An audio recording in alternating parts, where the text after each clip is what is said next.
Assalamualaikum warahmatullahi Bismillahirrahmanirrahim. Alhamdulillahirabbil alamin wassalatu wassalamu ala sayyidina Muhammad wa ala alihi washabbihi ajma'in.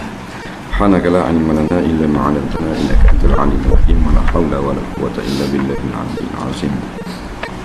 Untuk surah apa?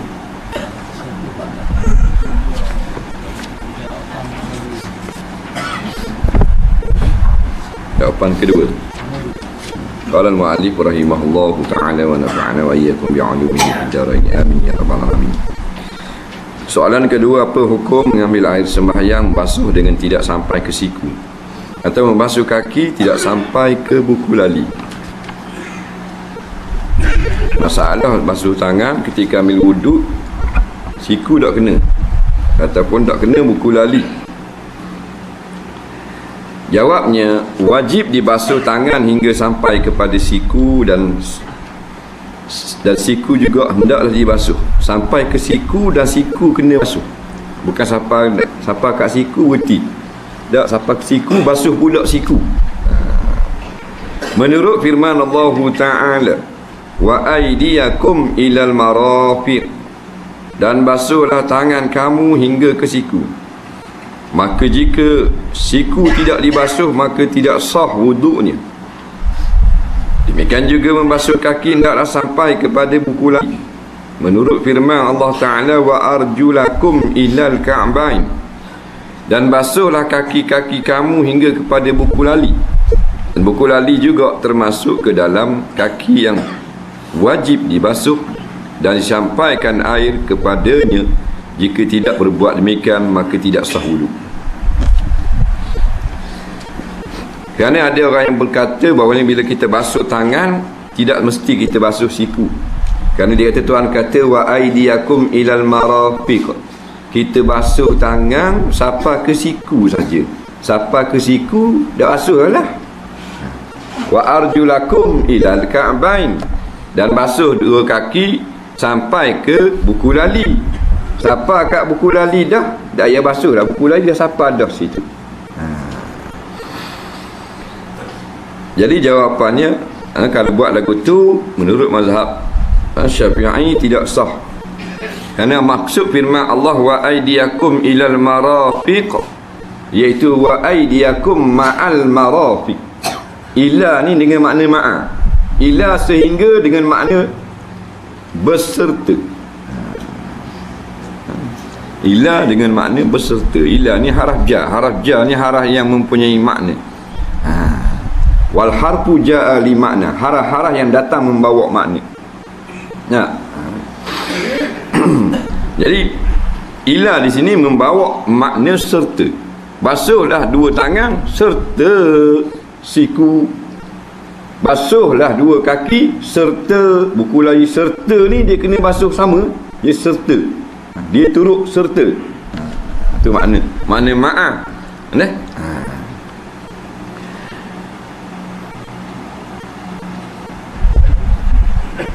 Jadi disebut di dalam kitab-kitab fiqh bahawasanya disunatkan lebih daripada mata kaki sampai kepada separuh peti. Itu dipanggil muhajjali. Lebihkan basuh sampai separuh peti. Jadi daripada buku lali tu sampai separuh peti, hak tu sunat. Daripada ujung tumit kaki sampai ke hapu buku lali, hak tu adalah wajib. Tangan sampai ke siku, siku pun basuh juga wajib. Lebih sampai kat separuh baru, dekat nak sampai kat tiok ni basuh, hak tu sunat. Hak tu muhajjalin. Jadi menunjukkan dengan siku kena basuh. Lepas tu kalau jenis basuh dalam kolah rendang, sampai tergelang siku. Tak? Dan siku ni hak mana? Siku ni hak tengah-tengah ni ke hak mana? Siku hak tengah ni je. Hak atas bukan. Bawah sikit bukan siku. Ujung ni siku. Tak? Lepas tu hak ni hak kat belipak sampai kat tu dia ngikut lah. Dia mengikut. Dia tak kata dalam ni pelipatan siku tak, siku di luar je. Tapi paha ni dengan hak dalam. Hak dalam hak kat dekat belipak ni. Jadi kita kena basuh siapa betul-betul kena kat belipak, siapa ke ujung siku ni. Dah kita nak buat gua ni nak suruh kena kat siku, kita basuh lebih sikit, barulah sempurna kena habis semua hak ujung, maka basuh lebih tu menjadi wajib. Itu mala yatimul wajibu ila bihi fahuwa wajib. Tidak sempurna satu perkara itu melainkan kita kena buat dia tu jadi wajib. Tak sempurna siapa keliling siku perenggang ni kena air, melainkan kita pelebih sikit baru jadi rata, maka pelebih jadi wajib. Kalau tak mau buat lebih, kita kena toreh dengan magic masa nak ambil wuduk. Buat pula. Lepas tu basuh betul-betul atas magic sah gitu. Tapi payah nak buat kalau pakai magic gitu. Kita puasa lebih. Bila lebih, memanglah dikira rata. Faham tu? Yang ketiga, apa hukum mengambil air sembahyang dalam satu baldi dan juga dengan satu gayung? Air yang sedang digunakan meleleh ke dalamnya, ke dalam baldi. Ni lama dah ni masalah ni. Masalah nitik air, cuah air dalam baldi. Yang ketiga, dia kata air mustakmal, iaitu air yang telah digunakan pada angkat hadas atau menghilangkan najis, tidak sah digunakan pada angkat hadas yang lain. Maka jika seorang yang sedang mengambil air sembahyang dalam sebuah baldi, misalnya setelah membasuh muka kali yang 3, mencelup kedua tangannya dalam baldi itu, maka air dalam baldi itu pun dengan tidak ada niat i'tiraf mencedok menjadi mustakmal. Tetapi dalam masalah saudara ini, iaitu air yang sedang digunakan itu meleleh ke dalam baldi itu, iaitu masalah air mustakmal masuk ke dalam air mutlak yang sedikit, maka nak ditakdirkan suatu yang berlainan dengan air dengan sifat pertengahan, seperti rasa buah delima dan warna air anggur yang hitam atau merah dan bau kemenyan. Maka jika yang lain itu mengubahkan rasa atau warna atau bau air itu, maka air itu menjadi mustakmal, tidak boleh digunakan kerana mengambil iktibar, mengambil kira. Demikianlah halnya dengan air yang meleleh itu yang telah masuk balik ke dalam baldi. Jika ditakdirkan dia boleh mengubah satu dari sifat itu, maka air dalam baldi itu menjadi mustakmal, dan jika tidak merosakkan air itu, maka air itu boleh digunakan. Memandang kepada banyak atau sedikit air yang telah meleleh itu, maka pendapat saya, air dalam baldi itu boleh dipakai dan sah berwuduk dengannya, kerana air yang meleleh hanya sedikit tidak boleh mengubah sifat air yang dalam baldi itu bersalahan kalau banyak. Ini dalam kitab-kitab fiqh lama lah. Ditakdirkan dengan air mawar, air kemiang. Dia kata lagu ni, bila kita mengambil wuduk, air yang daripada muka kita nitik masuk dalam baldi semula. Masuk dalam baldi.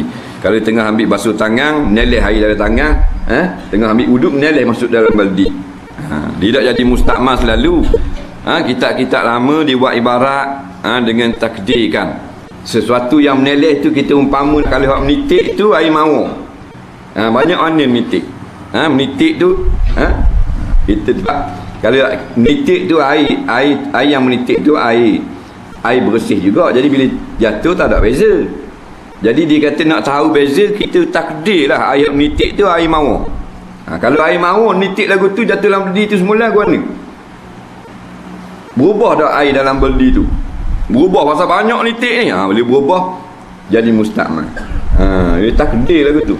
Kalau tak berubah 2-3 titik je, tak jadi mustakmal. Takdir dulu. Sebab tu dia kata kalau setakat menitik masuk balik dalam baldi tak jadi apa. Tu. Hak tu yang kuat ni. Nampak? Nitik balik masuk dalam baldi tak jadi apa. Kerana yang menitik 2-3 titik, 10 titik, yang dalam baldi bukan 2-3 titik, 10,000 titik di dalam tu. Jadi tak jadi apa. Ingat tu. Tak payah curah semula. Melainkan hak dalam baldi 3 titik, lepas tu hak nitik daripada siku 2 baldi. Tu lah air tengok tu. Tu tak berlaku. Yang berlaku je dalam baldi tu air banyak. Yang hak menitik mercik saja memanglah mustakmal, tapi bila masuk dalam air mutlak dalam baldi, dia hilang sifat mustakmal, tak larat, tak gagah dia jadi mutlak balik. Ni ramai orang kecong nitik curah semula. Dia ambil wuduk ni, ambil nitik, nitik dah air masuk dalam baldi, curah semula. Kalau air surah haram, pergi buang semula. Kalau air sendiri makruh. Membazir tak? Kalau setengah tu dalam kolah tak boleh kok. Dia ambil wuduk ni ngecik masuk dalam kolah. Rumah dia buat kolah. Dia ambil wuduk ataupun dia mandi junub. Dia tengok air tubuh dia ngecik masuk dalam kolah. Buang yang sumbu kat kolah sabuk tu. Oh, bahaya. Apa mustakmal dah. Tak jadi apa kabut. Memang yang merecik tu dia mustakmal. Tetapi bila dia mustakmal, dia masuk dalam kolah, masuk dalam beldi, dia tak jadi mustakmal dah. Dia tidak ada kekuatan nak mengubah 2-3 titik dalam air dalam beldi yang mutlak menjadi mustakmal macam ni tak ada. Kalau najis dia kuat, titik masuk, air tak sampai 2 kolah, boleh jadi mutan najis. Ingat tu. Di sini suka saya tambah penerangan hubungan dengan niat iktiraf mencedok yang saya salin daripada kitab Bughyatul Mustasyidin. Katanya dalam masalah syin, yang artinya tidak ada warid dalam niat iktiraf hadis atau asar kata sahabat, dan tidak ada nas daripada Imam Syafi'i dan sahabatnya, tetapi hanya diistimbatkan oleh ulama mutaakhirin.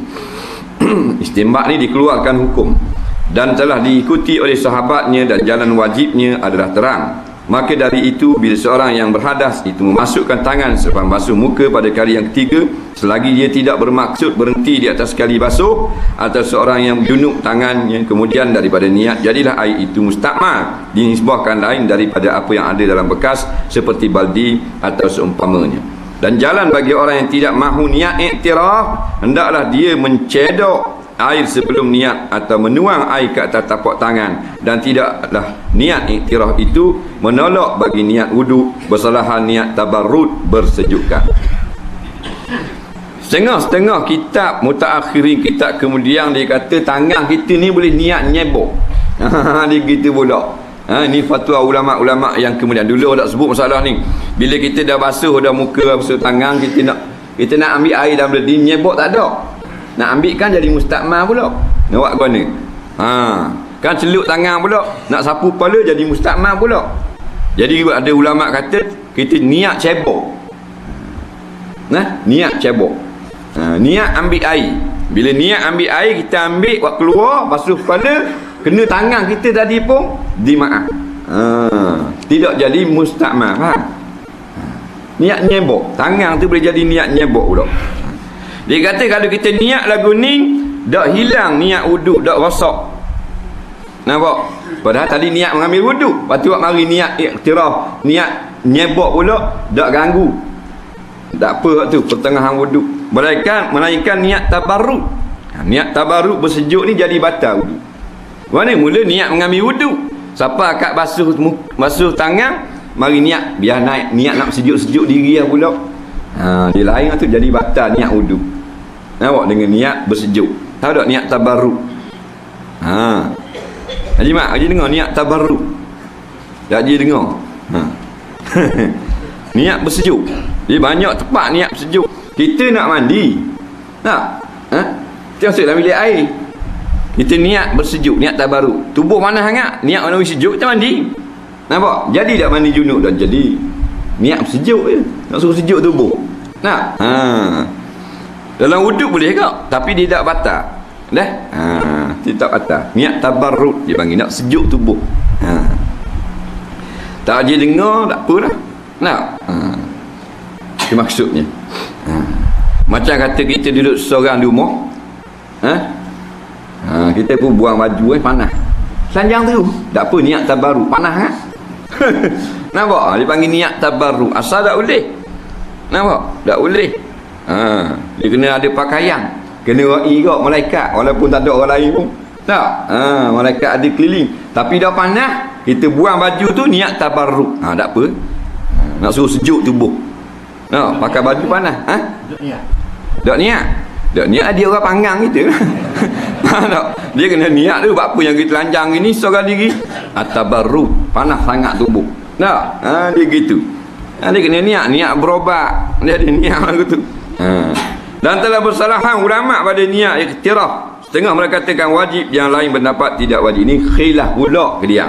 Maka jumhur ulama mewajibkan niat i'tiraf ketika mengambil wuduk, dan Ibnu Abdus Salam Asy-Syashim, Al-Baghawi, Ibnu Ujail, Al-Ghazali dan lain memberi fatwa tidak wajib dan berkata Abu Makhzumah, maka janganlah orang alim memberatkan kepada orang awam, tetapi hendaklah dipatwakan tidak wajib. Yang demikian seorang itu apabila mengambil air semayang dalam sebuah baldi dan mencelup tangannya di situ setelah membasuh mukanya, maka air itu tidak jadi mustakmal sekalipun tidak ada niat air tirah. Ni kita boleh taklid. Kita nak basuh muka, kita celup tangan dalam baldi, cebok atau beg luar, tak jadi juga mustakmal. Tak apa.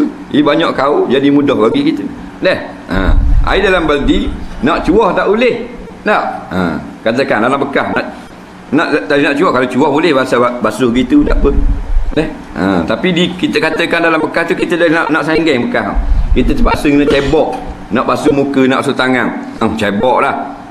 Tak jadi mustakmal. Tak jadi mustakmal. Air mustakmal tu sendiri pula ada khilaf di kalangan ulama mazhab. Ada pendapat mazhab katakan tidak ada air mustakmal, tak berlaku. Yang ada air mutannajis.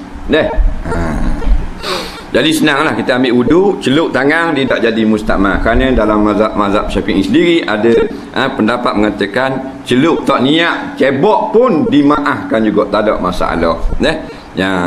Ingkara timba ni dah lah jauh, nak keret lagu. Siapa kat atas nitik pula air tadai masuk, cuah mula. Dia rohok. Dah bila nak sembahyang subuh dah cerah. Padahal main air kadang cuah. Cuah tu jadi apa? Jadi was-was. Setan kau suka ni. Air jalok. Nitik sikit tu, cuah balik pada cuah. Cuah. Ada apa-apa lah kita. Dak sembahyang macam mana? Nitik. Baik, pertanyaan saya ini penjelasan berhubung dengan sebuah rumah yang bersekali dengan bilik mandi atau tandas. Apa hukumnya jika membaca bismillah atau mengambil air sembahyang di situ, sedangkan di bilik itu juga tempat membuang najis besar dan kecil? Masalah ambil wuduk dalam rumah tu dia ada tandas tu sekali dengan rumah, tak sukulah macam rumah orang zaman ni lah. Dulu tandas jauh tak, kena keluar daripada pintu dapur, kena pergi tandas jauh. Hak jauh-jauh pada bawah tu ada. Kita pergi di Kulai, tahu? Kulai. Pelda Taib Andak. Kenal cikgu tak? Hak hamu atas bukit tu, dia dah nak gali tandas. Kena naik motosikal pergi berok. Nak bingung. Ni cerita betul. Air dah lah tunggu lori mari. Naik motor je ingat lagi mana? Pergi berok. Naik motor jauh. Nak ingat, dah ingat apa tengah jalan, dah ingat berok. Jumpa apa duk tegur cakap je. Dia nak berok. Dah ingat dah jauh. Ada ni kita sini dalam rumah mudah. Tahu? Tu kakang berok je. Duduk dalam rumah dah tanda. Bingung. Pas tengah batu mandi pula air tu, air kilang jauh. Air kilang siapa sawit hok neleh-neleh tu. Tak ada air. Ni. Kapung Mawi tu. Tak tahu lagi. Jadi kena kapung Kapung Mawi tu. Nak mandi pula air kilang hok neleh tu pakai orang kapung mandi. Habis bukan maraton pergi keliling tu. Tak kita kena pergi tak nak mandi. Bawa dengan buruh gigi apa semua lalu ke rumah orang. Dengan buruh gigi dengan sabung. Tapi orang ni tak ada hal daripada rumah ni pakai tualat dah. Pakai tualat dah. Lalu ke pintu dapur orang apa semua. Tak? Ada setengah kilo pula nak pergi mandi. Rohok. Kita mudah dalam rumah. Baik dalam rumah mana semayang? Ambil wudu. Tak dekat dengan tanah tu boleh ke tak? Duk baca ayat Quran, duk baca apa? Jadi kemuskilan. Jawabnya pada pendapat saya tidak mengapa baca bismillah atau mengambil air semayang dalam bilik mandi yang ada tandas di situ, kerana tempat itu bukan khas dibina untuk buang air besar dan bukanlah najis sentiasa berada di situ seperti tandas yang diangkat. Bahkan seorang itu apabila selesai buang air maka najis akan dijirus dan pergi dari situ. Tetapi jika tempat itu khas kerana tandas sahaja, maka ditegah membaca Quran dan berzikir ketika najis sedang keluar, dan makruh membaca Quran dan zikir di situ dan tidak yang lain daripada tandas tempat khas buang najis. Jadi pendek ya. Jadi jawapan dia, bilik air tandas Tandas ni tempat berak, tempat kecing. Dia buat khaf. Bilik air bukan tempat kecing, tempat berak. Nak tempat mandi, tempat basuh, rendang baju apa semua. Bilik air. Jadi dalam bilik air tak ada larangan. Yang ada larangan dalam jambang. Faham tak? Dalam jambang. Waktu khaf untuk berak kecing. Tak? Bilik mandi, walaupun kita mandi, kita kecing. Tak? Tapi air kecing tu dia masuk semula. Dia keluar balik. Tak? Dia bukan tempat khaf untuk kecing sebenarnya. Kita mandi, cuma keluar air kecing situ. Tak? Kita jirut, jadi bersih balik. Dalam bilik air tak ada masalah. Mereka dia tak berak dalam tandas, dia berak dalam bilik air. Tu tak tahu lah. Faham? Tu jadi tandas dah pula. Tapi kalau asal bilik air bukan tempat berak kecing. Tak, tempat orang mandi dibenarkan. Bila kita nak ambil wuduk dalam bilik air, kita boleh baca Bismillahirrahmanirrahim. Tidak larangan. Yang tak boleh dalam tandas tempat khaf berak kecing. Tak, tak boleh. Dah kalau hak dia tak ada dinding, bilik air dengan jambang berak tu tak ada dinding. Bilik macam orang ni kan. Bilik air, lepas tu dibubuh makuk tandas lalu. Nak, tu rohak kat tu. Dah ni nak mandi, ni nak berak. Dah gua ni, seorang je boleh masuk. Nyanyi. Dia nak jimat. Nak jimat ruang. Dibubuh makuk tandas sebelah. Makuk tu lah. Jambang dia panggil jambang duduk. Hak Josh Buh. Faham? Tu. Bahaya tu, ramai ada orang kena. Nampak? Bomba tolong cabut. Lekat situ. Faham tak? Buat mandu company. Kena masuk. Punggung besar memang ada asuk, punggung kecil lebok jatuh lah tu. Jangan main tu tandas kopong. Tak? Nak duduk tak selesa. Buat apa yang lama lah pasal cakung. Comel apa? Macam ke kursi guting apa. Tapi bahaya. Kerana orang kampung tak ada orang kampung. Nak? Dia ginu. Di Putrajaya. Tak ada nak buat ni dia akak belaka. Sebut ke orang kampung, dia kena di Putrajaya. Tak, awak pergi dengan JKK melawat Putrajaya. Tak. Dia tak duduk tu, dia naik duduk tinggung. Dia duduk tinggung tu, naik dengan kaki-kaki satu. Dah ada haji tengok. Mana ada? Ada. Lihat haji guna, naik duduk congok. Malam-malam ada. Dia sudah tinggung dah, kapur dia tinggung. Dah Putrajaya memang jenis gitu belaka. Dah kapur dia berak larok gitu. Jumpa kita naik duduk atas. Ni memang canggih. Tidak tak lawa. Jadi bila tempat tu khas tu berak kecing, barulah makro kita baca bismillah ketika ambil wuduk. Nampak? Bak ambil wuduk sunat baca bismillah. Baru makro, bukan haram. Haram ni najis tengah keluar.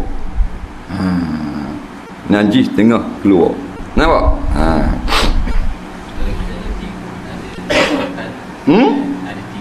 Ada tiga. Tiga dikira suku pula. Dikira halang dah. Dikira tabir dah.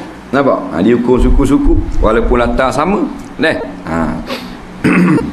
Baik.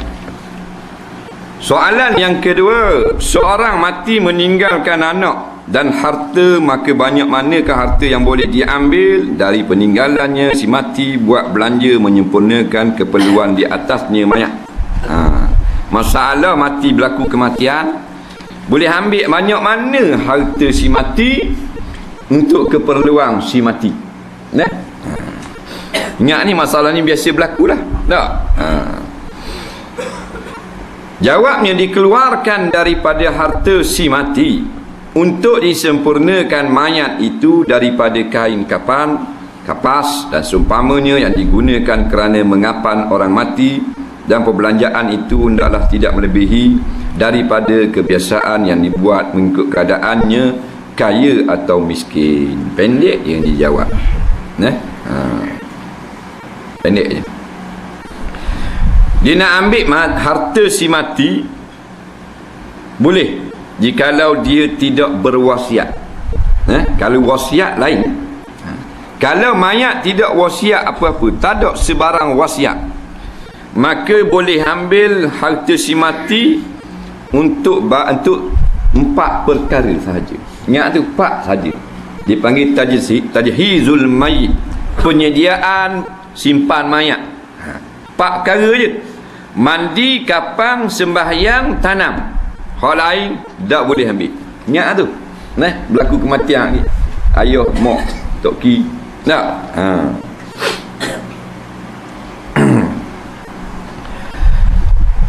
Mandi, segala alat-alat mandi, harga air, harga sabung, apa hak terlibat dengan mandi. Kapur baru ke apa ke tak? Nak beli, yang terlibat dengan mandi, yang berkait dengan mandi lah. Segala belanja. Kemudian belanja kapang. Nak beli kapang, nak beli kain kapang, nak beli kapah. Tak? Nak beli air mawar. Masuk tu. Kemudian belanja sembahyang. Tak? Untuk penyediaan sembahyang. Tak kira lah. Kemudian belanja nak tanam. Itu 4 perkara ni wajib. Walaupun dia tak wasiat, maka boleh ambil. Walaupun dia wasiat jangan ambil, boleh ambil juga. Dia kata kalau aku mati jangan pakai duit aku lah. Nak buat kapang apa semua jangan ambil duit aku. Ambil duit dia. Mana boleh gitu. Nak marah benar tu. Tak boleh ambil juga. Bab ni benda wajib. Benda wajib hak ni.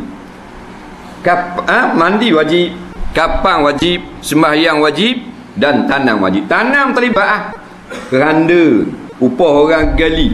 Upah orang gali masuk. Dia kata kena upah gak gali. Ada orang ni dia blebek. Kena upah gak gali. Dia mau gali sendiri lah. Dia tak mau gali anak beranak. Tangan kilas belakang. Hak mati ayah dia. Nak suruh orang gali. Nak orang gali kat 2-3 jam peluang habis ni. Celup tepung tu tukar gali. Nak turut orang tengah-tengah malam suruh gali, dia tunjuk kat ni kat ni, dah kena pula kat ni pula. Macam gebah dia. Lepas tu nak free pula. Mana boleh. Banyak cantik. Dia asal anak gali. Ayah mati hak dalam rumah tu dia fardu ain. Tak ada kena-mena orang lain. Ayah mati anak kena gali. Pandai guna cok tak guna cok. Cuma bila tak mau gali, kita mesti upah orang lain. Jangan suruh saja. Tak. Orang tak mau ambil piti bak lain. Bak dia bukan wajib tak kena tahu orang lain. Ayah kita mati kita wajib mandi, bukan orang lain. Tiba-tiba nak suruh orang lain, kita tak mau buat, nak rehat apa semua, tak mau upah. Sedap gamak. Tak kan? Menggali sendiri ya. Bukan kena atas orang lain. Kita kena gali. Ni anak tak jamah pocok. Tangan kilas belakang. Dah lah jalan berlalu pergi kubur ayah ni. Takut naik pasir atas kasut. Gok itu sembang lah liang. Orang belaka tak ada kena-mengena. Dia nak bersih, tunggu nak bagi seka. Jadi kena bayar juga. Ingat tu, 4 perkara. Lain pada ni tak wajib. Tak wajib, bila tidak wajib haram ambil duit tarekah. Ingat tu. Mana benda tak wajib? Baca talqin, sunat tak wajib. Faham? Dah boleh ambil duit si mati. Ingat tu. Suruh orang mengaji Quran, tak boleh ambil duit si mati. Kerana mengaji Quran sunat di kubur, bukan wajib. Tak mengaji pun tak apa, mengaji pun tak apa. Tanam tak boleh. Tak tanam busuk bohong. Tak. Dia wajib tanam. Benda wajib boleh ambil duit si mati. Ingat tu. Tak boleh, tak payah balas.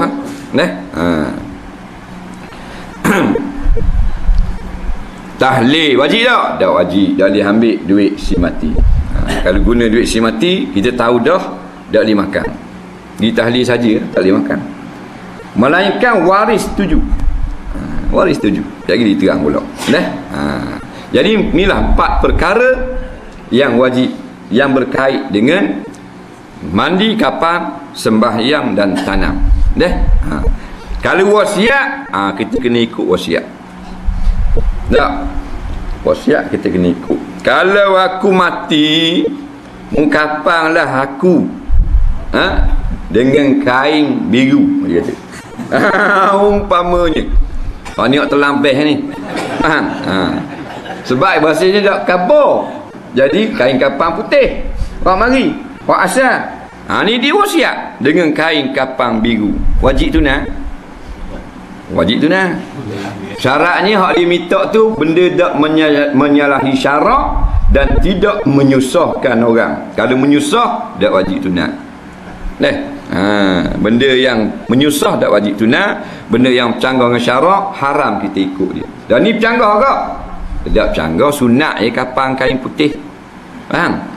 Kapang kain putih sunat. Nah, yang afdal kapang dengan pakaian yang kita pakai semua masa hidup. Nabi pakai jubah kapang.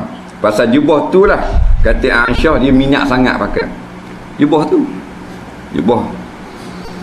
Nah, katakan kita ni minat, hasil ayah kita ni minat sangat duk pakai baju Melayu warna koko ni.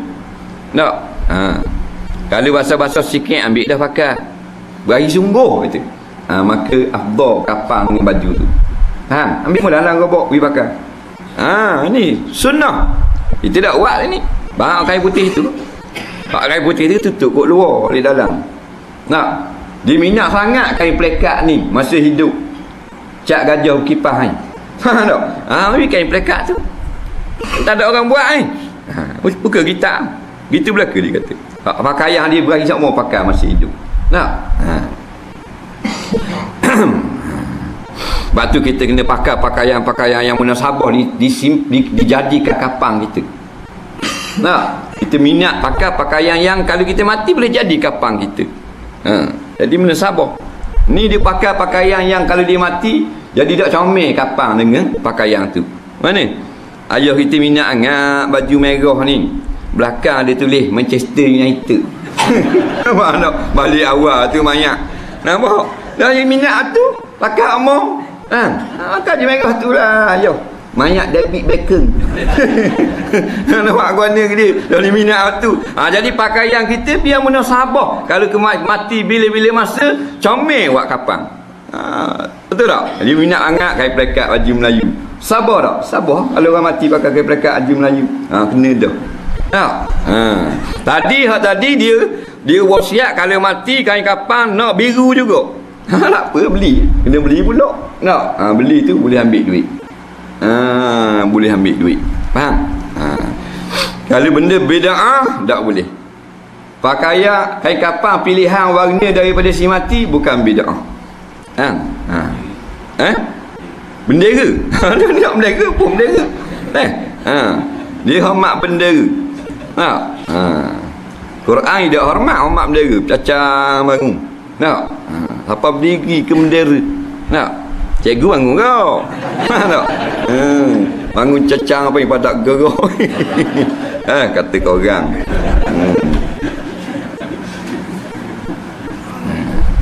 Kalau hak bid'ah, hak haram tak boleh tunai. Ingat tu. Tak boleh tunai. Menyusahkan orang tak boleh. Benda menyusahkan orang tak boleh. Mana benda bid'ah suruh dia bersemi atas kubur tak boleh. Tu bid'ah.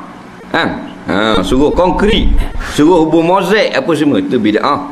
Tak boleh tunai. Tunai berdosa orang hidup. Kita yang hidup ni berdosa. Tak? Baik.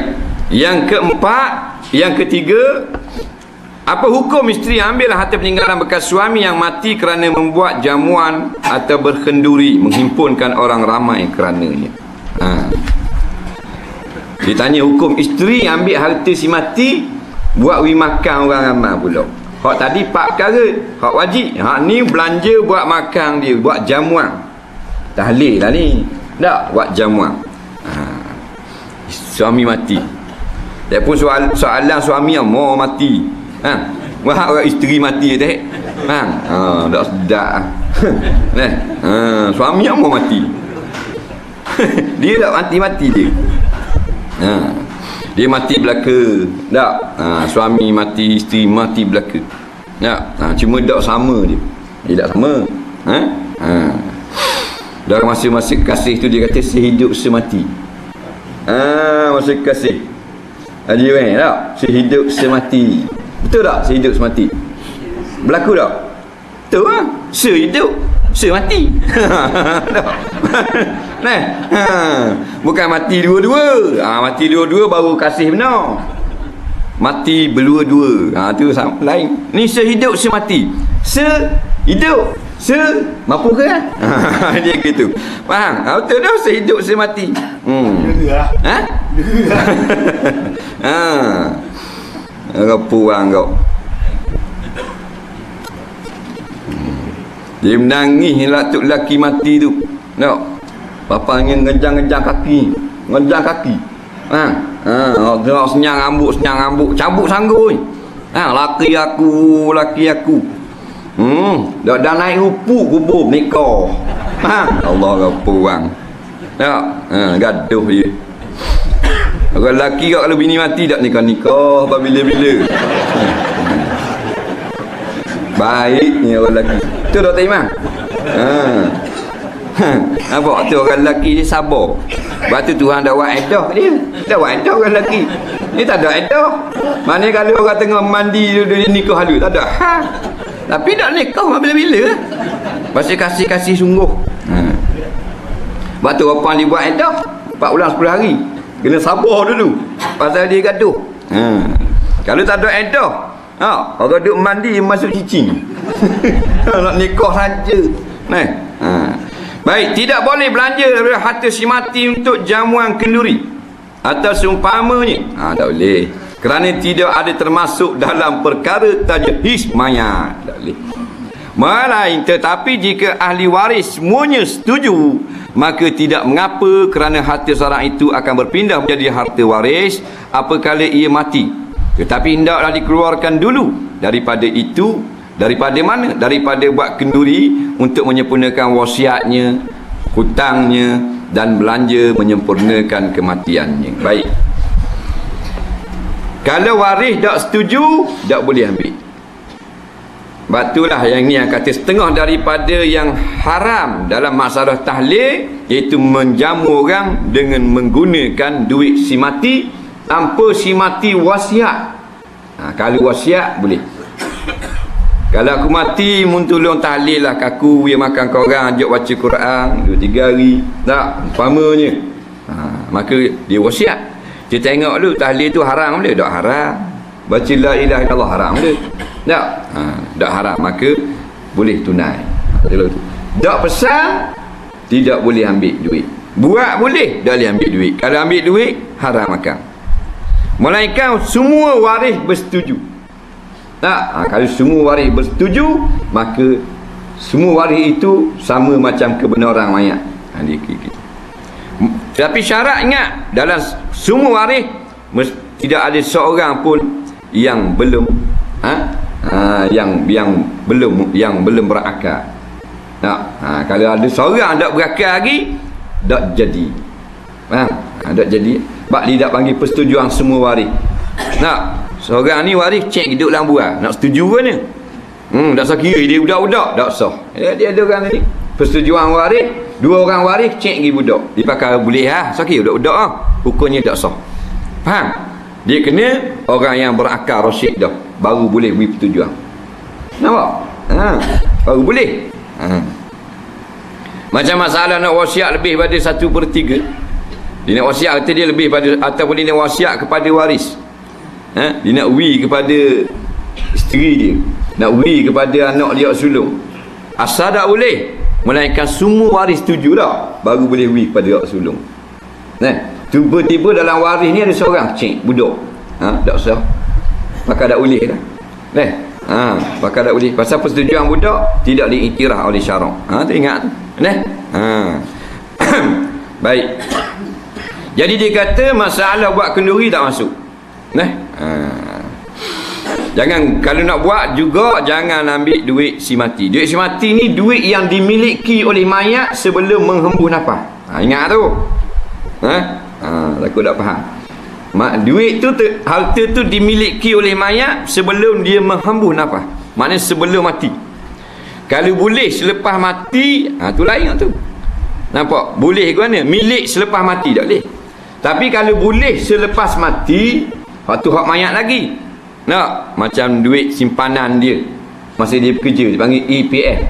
Tak, duit tu milik dia. Dah, cuma boleh lepas mati baru sampai tangan mayat. Tu dikira tarekah, tak boleh ambil. Nampak tak tu? Yang lepas pada mati dah baru orang beri duit tu ke mayat. Hak tu boleh buat belanja. Nampak? Sebab apa? Tidak jadi milik mayat. Sebab kita nak milik selepas mati tak boleh. Mana contoh? Hak ni lah duit orang beri. Tak? Orang nawakkan orang beri duit. Tak? 20, 30, orang kaya 100, 50, JKK 3 ya. Hak tu bukan milik si mati. Hak tu untuk meringankan beban ahli rumah. Bini dia lah kuasa. Nampak? Hak dia duduk tu, mak bini dia, anak 2-3 beranak, tu kuasa. Nampak? Hak tu untuk meringankan beban. Bak hadis hak dululah. Nampak? Nabi kata bila Ja'far bin Abdul Talib meninggal dunia, menggatalah barang makanan rumah Ja'far untuk meringankan beban. Nampak? Jadi ini nak meringankan beban dia, orang beri duit. Hak tu tak masuk tarekah. Hak tu atas tuan rumah nak buat benda-benda apa. Banyak kau boleh kadang-kadang. Tak? Banyak diikat dengan getah. Nampak? Malam tu lepas pada sipang dah hayaan. Suami dia mati dah. Bini ni kira 3-4 ribu. Nampak? Bagus juga mati. Apa gitu mari. Tak? Muncul ke mati dia. 4 ribu boleh. Banyak. 50, 30, 10, 50, 30, 10. Ikat getah. Ada. 3-4 ribu. Mari kau dalam hati. Bagus kau laki ke mati. Ada mati bayar nak boleh ni. 10 riyal bayar. Kau puang kau ada. Bukan sini. Hak Afrika. Sini tak lagu tu. Baik. Yang keempat, bagaimana diketahui hukum-hukum yang diturunkan Allah? 5 perkara. Wajib, sunat, haram, makruh dan harus. Jika seorang membalikkan hukum-hukum itu seperti makruh, dikatakan sunat. Atau sebaliknya, bagaimanakah hukumnya? Masalah mengubah hukum. Ditanya, lagu mana? Boleh ke? Haram kata halal, halal kata haram. Jawabnya, hukum Allah tiada siapa pun yang boleh mengubah. Bila hukum Allah tak boleh ubah. Jika suatu itu hukum haram tetapi tetap jadi haram, maka orang yang mengubah hukum Allah jika dengan sengaja ia terkeluar daripada Islam, wal a'yazabillah. Pendek jawab. Kalau hukum itu adalah hukum Allah, tak boleh ubah. Yang boleh ubah hukum manusia. Tapi yang berlaku sekarang, hukum Allah orang ubah, hukum manusia orang tak berani nak ubah. Sebab apa begitu? Sebab manusia bertuhankan manusia, tidak bertuhankan Allah. Wa ma kana lil mu'minin wala mu'minatin idza qadallahu wa rasuluhu amra an yakuna lahumul khiyaratu min amrihim. Tidak harus, yakni haram atas laki-laki dan perempuan yang beriman bahawa mereka apabila Tuhan Allah dan Rasul telah menetapkan suatu perkara, bahawa mereka itu mengubah atau memilih yang lain. Tak boleh. Hukum Allah tak boleh ubah. Nampak? Darurah bab lain. Ni ubah hukum. Hak wajib jadi tak wajib. Hak haram jadi halal. Judi ada lesen, halal. Halal. Tak ada lesen, judi haram ni bagi. Dia ada kan ekor haram. Ekor haram. Nampak? Ekor haram. Itu di kampung Cina. Ekor haram diserbu. Dia dibuat tempat jual nombor ekor haram. Hak nombor ekor hak halal. Ada benda tutup go kapal. Itu dah. Kena tutup. Tu tak kena serbu. Tak, tu halal. Tu lah. Ubah hukum. Ingat tu depan kat go kapal tu kedai tutup. Satu hari tu ramai orang kedai tutup. Lepas tu mari berhenti Petroka. Berhenti. Berapa nombor lagi? Tikang. Boleh masuk. Rupa boleh nak tikang ekor juga. Ini kelakon cerita. Ini cerita betul. Kau seremalah. Sebilangan kaki dia ada kat kaki dia. Kawan tu nombor lari. Boleh lagi. Tak? Boleh masuk. Nampak? 2045 RM3 nampak kau ni ke dia.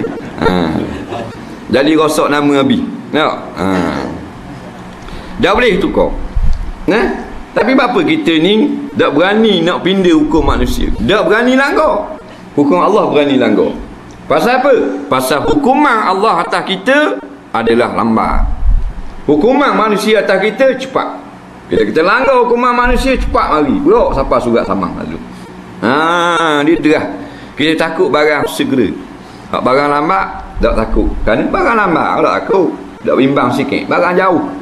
Tak, hari kiamat bila-bila dah taubat apa semua macam-macam ni mari. Awak segera ni. Selagi kita kerana sangat membesarkan makhluk sehingga tidak berasa salah kalau kita mengubah hukum Allah. Jadi kalau benda tu yang ijma' dah haram, kita pergi pindah jadi wajib, jadi tak haram, jadi kafir. Na'udzubillah. Benda yang ijma' dah wajib, kita kata tak wajib, jadi kafir. Tapi kita kata tak buat lagi, wajib tak mau buat lagi, tu tak kafir. Wajib hukum hudud, tapi kita tak boleh nak buat lagi, kita tangguh dulu, tu tak kafir tu. Ni dia kata tak wajib, tak wajib jadi kafir. Yang kata lagu tu amal ni dia kata hudud tak wajib buat. Muja mufti kita dah tarik balik. Dia jadi wajib semula. Muja baru. Boleh wajib, yang kata tak wajib. Tak buat bab lain, kata tak wajib, pindah hukum. Nampak? Jadi kafir. Walaupun pergi ke Mekah, haji kafir. Macam gitu kan. Nampak? Nampak? Haji mana? Haji kafir lah. Haji kafir mana pula? Dah dia kata hudud tak wajib. Tak? Dia kan hukuman hudud adalah wajib. Dia kata tak wajib. Tak buat, zalim. Kata tak wajib, kafir. Dia gitu. Jangan ubah. Benda hak khilafiyah lain, benda tak ijma'. Ada pendapat ulama' mengatakan wajib, ada pendapat ulama' mengatakan tidak wajib. Itu lain. Begitu juga benda yang haram, ada pendapat ulama' mengatakan haram, ada ulama' mengatakan tidak haram. Itu lain. Hak ni yang diturunkan oleh Allah dengan jelas. Dipanggil hukum yang qata'i, yang putus. Wajib sembahyang 5 waktu, tak ada khilaf tu. Kita kata tak wajib, jadi kafir. Wajib puasa bulan Ramadan, dia kata tak wajib puasa, jadi kafir. Kalau benda khilaf lain, mana wali saksi yang adil, tu berlaku khilaf. Tengah ulama kata pendapat mazhab lain, hak fasik boleh jadi juga saksi. Jadi khilaf tak apa. Jadi hak ijma' ni waktu nak tahu benda barang apa, barang yang sepakat semua ulama. Hak sepakat tak boleh. Nampak tak boleh. Kita kena faham. Jangan ikut orang ni pakai cakap gitu. Bukan kata hudud tu tak wajib, zalim pula dia kata. Hudud tu zalim, keluar tu jadi murtad. Wak pergi mozik rumah ayah haji lagu ni. Faham? Dia haji dah, dia kata hudud kat tangan zalim. Kita beli mozik 2 kotak, wak pergi mozik. Dah apa wak pergi mozik rumah aku? Dah haji kata wak hudud zalim. Dah mana mozik? Wak jerat lagi. Ambak tekak. Tu ke tak? Mati pun jerat. Benda kafir. Haji jerat. Nampak mana ke dia? Nampak? Simbolik. Oh, 2 kotak seorang bagi buat protokol. Mana nak kata tak wajib, hak hina Nabi atau mozaik. Mozaik mesti biru. Apa benda, jangan cakap lagu tu. Cari makan belaka, cari projek belaka, orang nak projek belaka. Jangan sampai ikut dia benda-benda rosak. Pertanyaan, saya sudah lama mempelajari segala yang berkaitan dalam semayang. Wallahu subhanahu wa ta'ala a'lam. Bismillahirrahmanirrahim. Alhamdulillahirabbil alamin. Wassalatu wassalamu ala sayyidina Muhammad wa ala alihi wa sahbihi ajma'in. Allahumma anfa'na bima 'allamtana wa 'allimna bima yanfa'una. Rabbana zidna 'ilma. Rabbana atina fid dunya hasanah fil akhirati hasanah wa qina azabannar. Wa sallallahu ala sayyidina Muhammad wa ala alihi wa sahbihi wasallam. Walhamdulillahirabbil alamin. Assalamualaikum warahmatullahi wabarakatuh. Biar bersih sungguh kepada Allah kita beragama. Jangan belang-belang sokong Allah, iaitu dengan semayang, patu lawang Allah pula dengan sokong orang rombok masjid. Marahlah Tuhan. Kalau kita marah anak kita, makan rezeki kita, patu lawang cakap kita. Tak? Dalam duk sokong orang rombok masjid, nak masuk surga. Pamdalih dia baca doa. Surga pidau. Nak masuk. Surga mana? Faham? Dan mulawang Allah musokong kesesatan. Surga mana? Ingat surga wakaf ke? Pakat naik ramai-ramai berbok-berbok gitu. Dia kena taat pada Allah. Al-jannatu lil muti'. Syurga itu untuk orang yang patuh je. Wan narul asi. Neraka untuk orang yang tak mau ikut. Orang neraka. Neraka pun kita tak boleh masuk free. Boleh masuk free. Hari kiamat lagi metong tang neraka. Malaikat kata mana gaduh? Masuk neraka lah. Dah les. Jatuh hukum dia pada. Ha. Ke boleh? Kita buku baik mana ni? Pagi esok naik bas turun Pulau Kengga. Tak? Lepas tu masuk aku pintu jail. Buat derah kan? Jaga kata wajib lagi wajib. Nak masuk jail. Apa? Masuk jail dah? Nak duduk lajir pula? Dah boleh. Kau boleh masuk gitu. Kena buat salah dulu. Kena buat jenayah dulu. Faham? Baru boleh masuk jail. Syurga itu kau. Dia ada tiket masing-masing. Sokong orang zalim, orang teruk, orang tahan agak. Orang tahan judi. Tak? Orang bang tak bagi, orang joget gi. Nak masuk surga pidau. Manis mucung. Faham? Apa benda orang ni? Mabuk gang ke apa? Nah. Orang bang tak bagi, kuliah tak bagi, tazkirah tak bagi. Orang main gi. Ni kita. Hayalah salah tak bagi. Hayalah bola tu, Bukit Jalil tu. 500 batu kalau belanggak mampu kerah. Gi. Catah kereta. Orang ngajar 3 lakah dah gi. 300 batu siapa? 2 kali berhenti berok. Gi. Kau berat nana. Tu kata. Tak kena surah, tak kena tikus semayang. Main pagi petang. Tahlil 7 malam. Kalau mampu.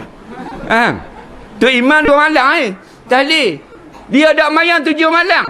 Berat nana aku. Patut tu Iman 7 malam. Dia tak payah ratik Dah mudah semayang. Teruklah sungai gitu. Berat akhir sama berat. Nah. La yakunanna nasun min ummati fi akhir zaman. Qaumun yastahilluna al-khamra. Akan ada di kalangan umat aku nanti bila-bila akhir zaman satu puak yang mengharuskan arak. Ni zaman dia. Wal ma'azif, dan nyanyian-nyanyian yang haram. Ada gila ni? Ada dah zaman ni. Ini puak ni. Lepas tu Nabi kata wal mustahillu hurmatallah, yang menghalalkan akan yang diharamkan oleh Allah. Ada dah. Di depan mata kita. Dan benda tindakan kita berebut gitu pun tangan. La ilaha illallah. Patut kita cegah kemungkaran ni. Baru Tuhan tak turun bala kepada kita. Dah kalau kita tak cegah, kalau kita tak sokong, kita tak capur, cuma kita diam je, kita kena bala attack. Kalau kita pergi capur attack, kalau kita pergi sokong pula, balik awal tu. Nabi kata hatta iza zahara baina zahranaihim wa hum qadiruna ala an yunkiru wa lam yunkiru fa iza fa'alu zalika azzaballahu al-'amata wal khassah atau kama qala. Apabila telah berlaku kemungkaran di depan mata, masyarakat mampu untuk cegah, untuk marah, tiba-tiba diam belaka, maka bila ketika itu Tuhan akan azabkan yang buat maksiat dan orang yang tak ada kena-mengena. Ini zaman kita ni kena azab dah kita ni. Anak-anak habis jadi jahat belaka. Nampak? Ayah dia panggil nama. Dah lah, Maisah. Nampak? Panggil nama. Padahal ayah dia panggil dah lah kita. Toki panggil nama. Derih, Maisah derih. Dah lah dengan derih. Panggil nama gitu. Budak-budak dia ni. Tok Imam tidak malu budak-budak dia ni. Dulu kita jahat juga, tapi Tok Imam roi. Tengok Tok Imam slow naik motor. Ni depan Tok ingat Tok Imam congek setayai. Nampak? Nolek belanggar mapuh Tok Imam. Ni dia peduli apa buat ni? Ni yang kata jadi ni bala Allah. Dia tak mesti gunung berapi. Duduk bilang gitu tak sabar. Malaysia gunung berapi tak ada, gempa bumi jauh. Kau duduk bilang tu jauh daripada bala. Tak bala ke ni? Anak haram 70,000 orang, 400 beranak anak haram. Awak daftar saja tahun 2004. HIV 52,000 orang. Tak bala lagi? Bala tu bodong. Ke tak bala gitu? Bala cara lagu tu. Anak-anak jadi tak hormat ibu bapa, tak kenal surah madrasah, tak kenal masjid, tak kenal tempat mengaji. Bala tu. Dengan dadahnya, dengan bosnya. Macam-macam ada. Tak? Yang haram merebok dengan merata-rata. Kita hak pandai cerdik tengok saja. Hak main kitab tu tengok kitab dia. Hak pandai hak ngajar dengan ngajar. Tak wani nak sebut. Pasal kata kau jangan ngajar lebih, ngajar bab batal wudu, lepas tu haid. Ngajar bab haid. Bab haid aja. Kakak bab haid. Hak ngaji 3 orang, putus haid belaka. Mana? Salah jirit tangga surau bang tanah. Bawa dah kau cetong. Dah macam mana? Dah bila kau nak sedar? Kau latang-latang sikit boleh lagu. Ada mari tak? Mari khabar kita berhenti. Saya boleh tukar dulu karaoke. Boleh lagi Scorpion. Ini khabar kalau. Apa gitu semua kita. Tak, rasa mengaji ni. Tak mau khabar. Ini khabar lah. Orang awam ni dia ajak harap ustaz, ulama, guru nak tolong khabar benda dalam kitab Arab tu banyak hukum. Orang tak reti tafsir hadis apa semua. Jadi mula tolong baca, tolong hurai ke dia, khabar ke dia. Orang awam ni tak reti, tu tugas kita. Ni tak mau khabar. Sat ni lah takut ni, takut tu, takut ni, takut tu. Hak takut tu tak molek dah. Tak, kalau hak sengeleng terus hak masa telang tiang dera tu hak tu berat tu. Nampak? Seorang ustaz Kuza, dia cakap lah radio. Jadi dia cakap tentang tak wajib buat laksana hudud ni. Dia kata sebab kalau kita buat hukum rotan orang minum arak, jadi rakyat Malaysia nak minum arak dia pergi luar negara. Dia tak berhenti juga. Tak guna juga kita buat rotan dia. Kalau kita buat hukuman zina, kita rejam orang zina mati, dia tak buat zina sini, dia pergi zina luar negara. Ustaz, seorang ustaz Kuza, lepas sang maghribi tu berat nanda Kak Birami yang ngaji nampak kau ni. Jadi di rumah kita dah yang buat hukuman dah yang marah lah anak-anak. Kalau marah kan you pergi buat luar sama baik dah yang marah. Jadi bila peraturan Allah dah ayah buat, pasal kalau buat orang pergi buat luar negara, dapat apa membuat peraturan jahiliah. Tak payah buat, ayah mu pergi bunuh, kau katung orang dadah, orang bunuh orang, tak payah katung Mana hukuman penjajah mu kekal? Ni kata ustaz aku tak. Ni kata innal ladzina yaktumuna ma anzalallahu minal kitab wa yashtaruna bihi samanan qalila ulaika ma ya'kuluna fi butunihim illa an-nar wa la yukallimuhumullahu yawmal qiyamah wa la yuzakkihim wa lahum adzabun alim. Orang-orang alim, tok guru, mufti, ulama-ulama, tak kira janggut kuning ke janggut biru, yang menyembunyikan, yakni mendiamkan akan hukuman ayat Allah yang ada dalam Quran kerana gaji mereka yang sedikit, kerana imbuhan yang sedikit tak banyak mana, sanggup diam. Mereka inilah yang tidak makan daripada pendapatan mereka bulan-bulan, melainkan api neraka. Makan api neraka. Allah tidak akan bercakap lagi dengan mereka pada hari kiamat, dan Tuhan tidak akan bersihkan mereka daripada kesalahan mereka. Walahum azabun alim, bagi mereka ini ulama, ustaz, kiai, tok guru lagu ni, azabun alim, azab yang sangat pedih. Ulaika alladzina ishtarawul dalalata bil huda wal azaba bil maghfirah. Mereka inilah yang telah membeli akan kesesatan, jual petunjuk, ambil azab dengan tukar dengan rahmat, dengan keampunan. Fama asbarahum 'alan nar, padahal mereka tidak akan sanggup menahan azab Allah di dalam neraka nanti. Na'udzubillah. Kemudian Nabi kata, wattariku li sunnati, orang yang meninggalkan akan sunnahku. Zaman sekarang ni zaman orang yang jauh daripada sunnah Nabi SAW. Tok Imam dah ikut sunnah, Tok Bilal dah ikut sunnah. Kalau tinggal tak ikut tu sunnah hak sunat boleh tahan. Kalau sunnah hak lazim, hak wajib, ni berat. Perjalanan Nabi orang tak mau ikut. Dan saya kata hak berat dah. Pakaian Nabi orang malu nak pakai. Pakai jubah malu. Kalau kita duduk cakap bandar kabus kebang tak malu. Allah malu macam kabus ikan buruk tak malu. Berasa aib. Pasal apa? Pakaian sunnah malu. Tu penyakit dalam hati. Fi qulubihim maradun, dalam hati mereka ada penyakit.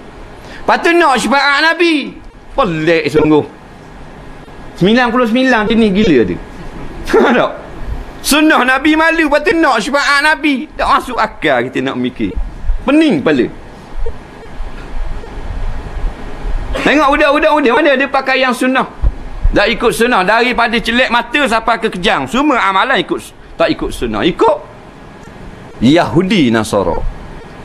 Orang yang ikut peraturan Yahudi Nasara pada segenap kali akhirnya mereka ni kasih pada Yahudi Nasara. Jadi kasih. Bila dah kasih mereka akan benci kepada Islam. Jadi gitu. Dah ayah lo pendek dah. Anak sependek je. Saya lo pendek dah. Berat nanang. Punah jahanam. Tak pakai comel ngejubah apa semua comel. Tambuh. Nak Yahudi Nasara. Padahal kalau ikut akhirnya jadi kafir semula. Ya ayyuhallazina amanu in tuti'u fariqan minal ladzina utul kitab yaruddukum ba'da imanikum kafirin. Wahai orang-orang yang beriman, kalau mudah ikut sangat sebahagian daripada Yahudi Nasara, apa jua tata cara hidup mereka atau peraturan mereka, akhirnya kamu menjadi sesat, menjadi kafir semula selepas daripada kamu beriman. Wa kaifa takfuruna wa antum tutla alaikum ayatullah wa fikum rasuluh. Macam mana kamu boleh jadi sesat ni? Padahal ayat Allah dibaca siang dan malam, orang ngajar dia ramai. Macam mana kamu sesat juga? Ni. Habis surah dah ngajar, sesat juga budak-budak ni. Pasal apa? Wa qad tutla alaikum ayatullah. Padahal ayat-ayat Allah dibaca pagi, petang, siang, malam. Tak cukup kuliah maghrib, kuliah subuh. Pasal apa budak-budak jadi sesat agak? Wa fikum rasuluh. Dan ada rasul, ada sunnah, ada hadis, boleh dengar. Bila-bila masa jadi sesat juga. Pasal ni kasih kepada yang lain daripada sunnah. Hak sunnah tak seronok, tak suka. Penyakit berat. Ni. Kita pertahankan sunnah Nabi pada zaman orang takbuh ni. Nabi janji kita 100 pahala mati syahid. 100 pahala Usama Ladin takbuh. Pahala Al-Qaeda duk perang lawan mereka, mati syahid 100 Tuhan nak bagi kita.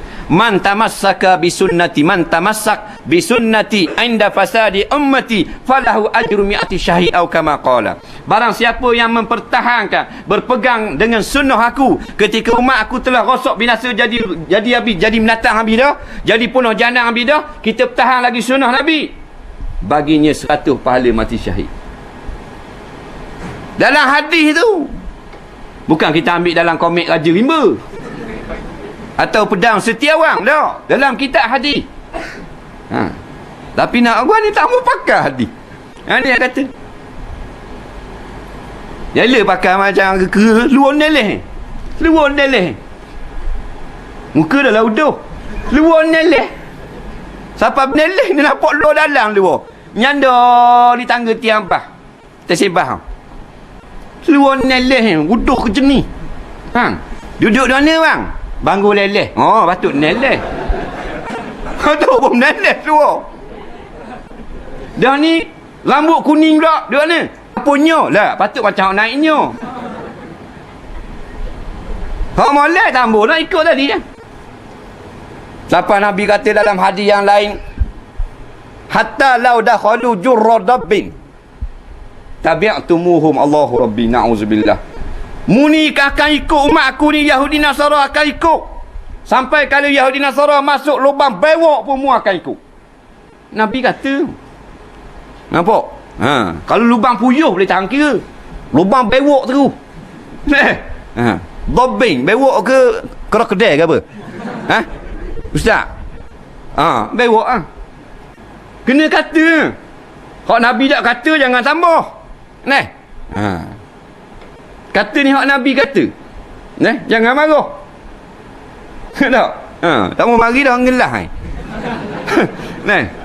Ada makan tak lagi? Ada tak ada jaga kan? Siapa sakit tekuk-tekuk. Tak? Allahu Rabbi. Kamu ikut sunnah ni yang kita belajar benda sunnah Nabi, perjalanan Nabi. Tidak jadi bid'ah. Bid'ah kalau hak jaizah boleh tahan, hak makruhah boleh tahan, hak dalalah, hak jadi fasadah. Man ahdasa fi amrina hadza ma laisa minhu fahuwa radun aw kama qala. Barang siapa yang mereka-reka dalam kerajaan agama, kami tak buat lagu tu, maka pekerjaan amalan itu ditolak. Ni nak rebang-rebang bagi 8 ada. Bagi 7 ke. Mari dua ni bagi 8. Tok guru mana aja? Dia kata tak orang jemleh. Tak boleh haram. Itu bid'ah juga lagu tu. Ni tukar cara. Tukar cara dia panggil al-jazir atau jazar.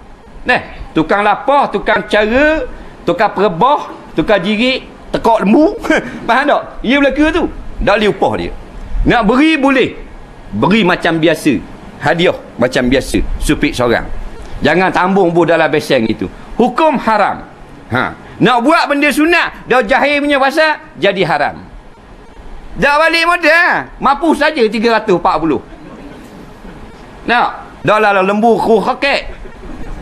Lembu tengok golok tu tubik tarik lembu. Dah kecil lembu. So sikit pada yang serama lembu. Nak meleh sangat kataku nak mampu. Biarlah gemuk. Jangan. Dalam sebuah hadis daripada Jabir radhiyallahu an, kata Jabir, amarani Rasulullah sallam, amarana Rasulullah sallam an nashtarika fil ibil wal baqar ala sab'ah atau kama qala. Memerintahkan kami, menyuruhkan kami oleh Nabi sallam supaya kami berkongsi pada unta dan pada lembu 7 orang aja. Maka ulama-ulama mensyarahkan hadis ini tidak boleh lebih daripada 7. 6 tak apa, 5 tak apa, lebih pada 7 tak boleh. Jangan bagi 8 gitu. 7 dah, tapi bila dah semelih, bila dah pisah-pisah, bagi dia pula sepeseng. Guana-guana tu. Jadi haram juga. Apa? Pasal lagi upah dia sepeseng. Mana dalil?